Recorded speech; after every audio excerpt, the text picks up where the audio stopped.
In 1954, several young boys were split into two groups for a now famous social psychology experiment called the Robbers' Cave.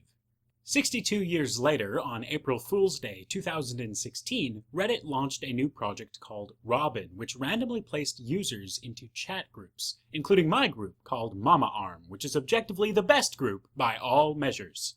What do these two seemingly unrelated events have to do with one another? Quite a lot, actually. Allow me to explain.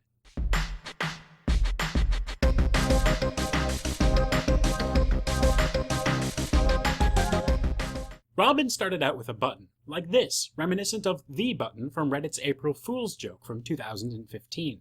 That too has been called a social psychology experiment. But this time the button actually did something. If 2015's joke can be considered an experiment in delayed gratification, this year can be considered an experiment in mob psychology, resulting in connections, factions, spam wars, and even a new family. As of right now, Robin is still running, so if you don't know what it is yet and you want to experience it for yourself, check the links in the description to go try it. I don't want to be the one to let the cat out of the bag. But basically, it puts you in a chat room with random strangers. And then there is a time limit before which everyone needs to vote whether to abandon, stay, or grow. Most of the strangers I met were eager to hit the grow button, and soon I ended up in a room of about 30 people. We were linking each other to music and videos while the timer counted down, and eventually I linked to one of my videos. A few people thought it was interesting, and as we talked more about it, we merged with another, larger chat room and suddenly had a room with 69 people. And it was called mamaARM Sajora Ot Pet Say Real Double O Rent Javal Ryu Tor Pukapayorp Fajaeka Dade Boat Odd Hot 13 Acukain Erf Lasol Pacators T3 Furf Ater Dividilum 13 Te Memo Stus La 99us. And it was wonderful. Things got friendly pretty quickly, and it seemed like almost the perfect amount of users to be engaged at one time. We had fun learning about each other, voting for leaders, sharing music, and discussing the mechanisms of Robin. Quite fast, we found that we actually cared for these strangers. It was suggested by several people that I make a video about it, so here we are. And then we decided to grow again, hoping to make even more friends. But we decided that we liked mamaARM so much that we preserved a subreddit for ourselves to keep the community alive. And it's a good thing we did. The next room was called Seesaw Squat, and spam was running amok. This is summed up succinctly by one particular comment from user Lightholm. We should have stayed in mamaARM. Now it's shit. I miss the old time. Things only got worse from there. Soon there were hundreds and then 1,000 people in the room. Conversations dwindled, and then there were only chatbots and scripts automatically pushing buttons and leaving comments. Occasionally someone would shout out, mamaARM for life, and we'd all shout it back, but it was mostly lost in the torrent of spam. So what all happened here? How is it possible to create camaraderie so quickly and then watch it all collapse? This brings us back to the Robbers' Cave. Several 11 and 12-year-old boys were randomly grouped together into two groups, the Eagles and the Rattlers. No, the Rattlers. They lived near each other at a summer camp and competed with each other for prizes. These artificial, arbitrary teams very quickly became highly competitive with each other, believed that their own group was superior, and eventually they were stealing and burning each other's property. But when the researchers forced the boys to work together to achieve common goals later, they learned to overcome their prejudice. We can draw a comparison from this to Robin in 3 stages: in-group formation, friction, and integration. First, let's consider in-group formation in terms of the mere exposure effect.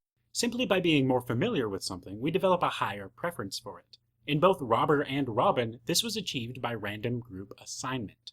In Robin, people had stronger attachments to the people they had been grouped with longer, for instance back when there were only 2 or 4 people in their room, even though those strangers were just as randomly picked as anybody else. And then, when new people came into the room, they just seemed less awesome at first. In this way, factions were created quite easily.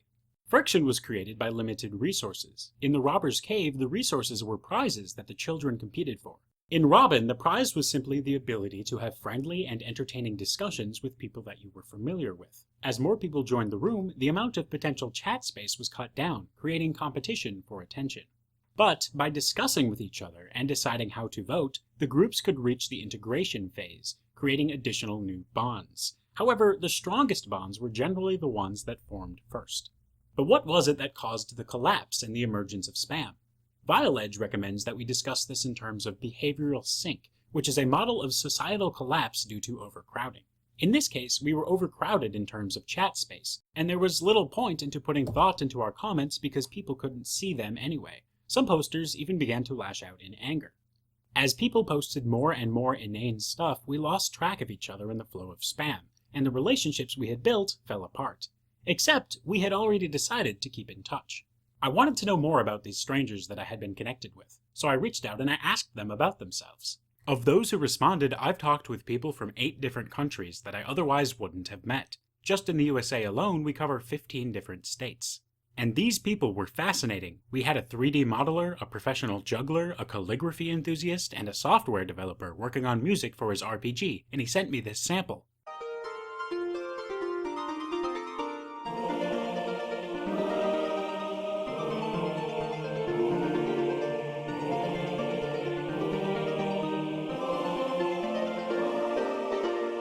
Amazing! A guy named Ivorius makes a ton of Minecraft mods, like GravityCraft, shown here, which you can check out in the description. I received pictures of pets, like our good friend Kitty Perry here, from a worker at a no-kill shelter. Extremely intricate self-portraits, like this one from Shellica, and I met the Gabsu, who runs a gaming channel dedicated to Stardew Valley. I also received a message about living life on a Segway. It's all interesting stuff, from people from many different backgrounds, but with a sense of community that I didn't think was possible in such a short amount of time. I received quotes to read, like this one. Someone once told me the definition of hell. The last day you have on Earth, the person you became will meet the person you could have become. I also received questions for me, like, how do I feel about the future of AI? Honestly, Spaghetti, half the time I'm extremely excited and half the time I'm incredibly worried. I may very well make a separate video about that in the future. Check for a link in the description about AI from the blog Wait But Why. Are you glad that you met mamaARM? Yes, that guy with that name too, I sure am. You're an interesting bunch. I would like it very much if you could give us a trippy explanation of what goes on in the pineal gland, aka the third eye. Honestly, hey Carpy, that deserves its own video too, and is on my list of potential topics. But in short, the pineal gland was once thought to house the soul, and may be the remains of a third eye that our ancestors once had. I promise a trippy exploration of this in the future. I'd like to know more about Robin, or what people think about Robin before Reddit defines the experiment and their results. I am curious to see what our collective impressions are of the experiment from the inside. Yeah, what are our collective impressions? Everyone who's watching, type out your thoughts on this in the comment section below. Why did you start making YouTube videos? That's a difficult question for me. The short answer is that one of my best friends died before he and I had a chance to make a YouTube channel together, so I began it in his memory. Special thanks to everyone who participated in making this video possible, and I'll see you around the internet.